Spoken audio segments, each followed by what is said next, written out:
Hello, Darklings! Today I wanted to sort of cover in more detail something I've mentioned in multiple videos, which is kind of channeling characters into your everyday clothing.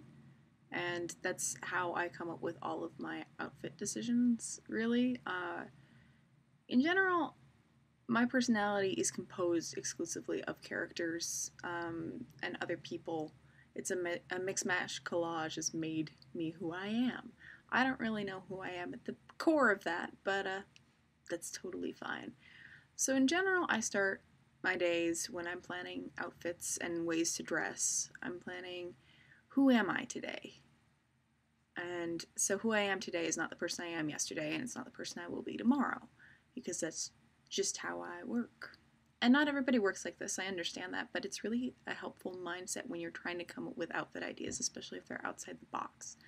So, the things that are easiest to go off of are your favorite films, TV shows, musicians and music, whatever decade you happen to fancy that day. I know lately 90s has been super popular.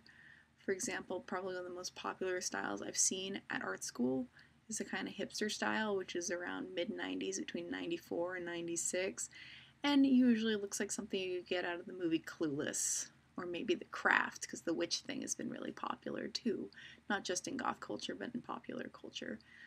So for today, I'm wearing a dress shirt and a vest and this mysterious scarf thing. I got the scarf and the shirt in Italy a few years ago, and I'm also wearing a dress underneath. So my goal today was kind of to go for a combination of Dorian Gray and Sybil Vane, the two male-female characters in the picture of Dorian Gray. So I can also emanate books as well. I've had multiple occasions where I wanted to dress like Kay the Pixie from Holly Black's Tithe or Val from Valiant. So emanating another character is a good way to sort of establish a personal style because my style varies from day to day, and so does my makeup, my jewelry choices, shoes, everything. And so it's one of the reasons why I don't want to do more than one makeup tutorial that I did last summer. Is there's no real reason to, because most of my makeup looks I can't replicate because they're distinct and different every single time, and I don't really know how to replicate them. Um, so it's kind of weird to ask for a show and tell type of thing. So research is something I advocate all the time. I'm a big research junkie, and I kind of encourage other people to do the same. And research can totally be fun, I promise. Okay, especially if you're into something in the first place, then researching something you already like is really fun. And certainly can be, especially if you're a nerd like I am. So, like I said, for this kind of scarf thing, which is basically a knotted bow that I had to wrap around my neck a couple of times and then loop around underneath the collar, I was basing it off of 19th century men's fashion. And the necktie, which is a very long-term staple that has changed style a lot in the past couple of centuries, and so it's really cool to kind of look at how that is done. And I improvise. This isn't exactly historically accurate, but it's still fun to do. But I've definitely had days where I wanted to look like a character from a specific movie. I've definitely wanted to look like Nancy from The Craft, Star from The Lost Boys. Sometimes I do like dressing as male characters. And guys, you totally can dress based off of female characters. You can wear a fucking dress. Gender's stupid. Uh, I like to go back and forth. Some days I want to dress more dandy-ish, kind of a male type of view, or if I want to dress in an ultra feminine way. But I don't really give a fuck, because if I want to look like something, I'm going to look like what I want to look like. I have based a lot of outfits off of Jareth the Goblin King from Labyrinth. I've based outfits off of Sarah from the same movie. I've based things off of Lily from Legend. I've based most of my outfit ideas from things I like. I've definitely taken a lot of style tips from Buffy the Vampire Slayer. I went through a period of time where I wore a lot of collared shirts, like rough collared shirts with jeans and boots because I watched too much Supernatural as a teenager. I've definitely dressed based off of musicians because this outfit could totally be based off of Dave Vanian. And other people that you know, any pictures you can find on the internet. You can always kind of improvise too, because I'm not under the assumption that you, my viewer, has all of the clothing required to dress like your favorite character on a day-to-day basis. Plus, sometimes it's a little bit much to wear like a princess ball gown to class or to work. So you kind of improvise with what you have. Most of my clothing is thrifted. My dress I got from TJ Maxx for like $10 several years ago. This weird vest that has this like weird pixie hem thing, I don't know what to call that, my Peter Pan vest. I found that in a thrift store.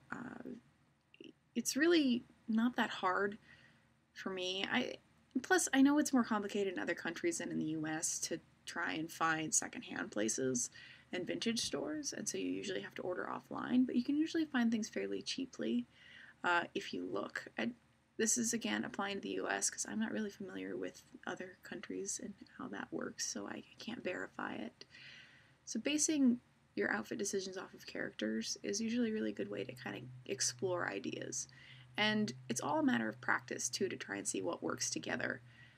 Trying to look like a magical fairy witch lady from Sleepy Hollow is sometimes a little bit harder than it seems, and you might just have to go with the veil. If you're feeling the veil, go for the veil.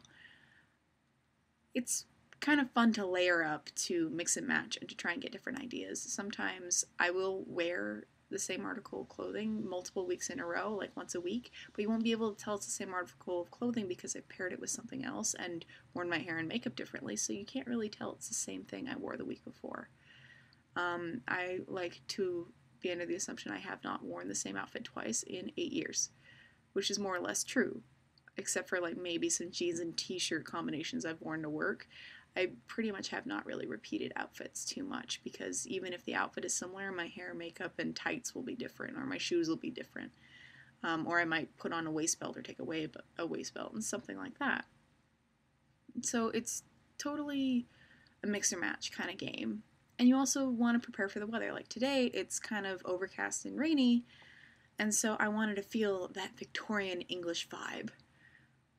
Plus, wearing long sleeves, even over newer tattoos, can be a good idea when it's cold outside.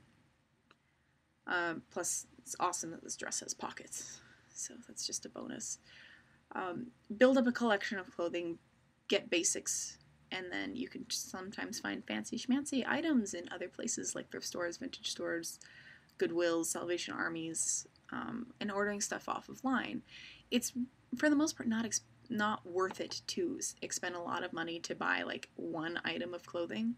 Plus, with practice, you can get to the point where you can modify clothing, and I do hand sewing, and one of my favorite ways of altering things is cutting the sleeves off. And I definitely have a few dresses where I've cut the sleeves off and cut the hem a lot shorter and then layered it with other things, because it's why I have so many collared shirts. Collared shirts are really fun to wear underneath sleeveless dresses, especially if you have good sleeves, and then the collar poking out, you can either wear ties, necklaces, scarves, and incorporate that into part of it. And the dandy femme thing is one of my favorites, that and the witchy and the fairy kind of look. And then sometimes a super 80s flowy trad goth look is another fun thing to do. I don't really have the hair to do trad goth because I just have straight hair down to here with straight across bangs, but my hair is all kinds of funky in a high ponytail today. So it's totally up to you, and you can really improvise. Again, it's totally about practice. I hope that gives you some ideas of what you can possibly do to expand your wardrobe plans, because it's a fun thing, and self-expression's always very cool. Till next time, Darklings.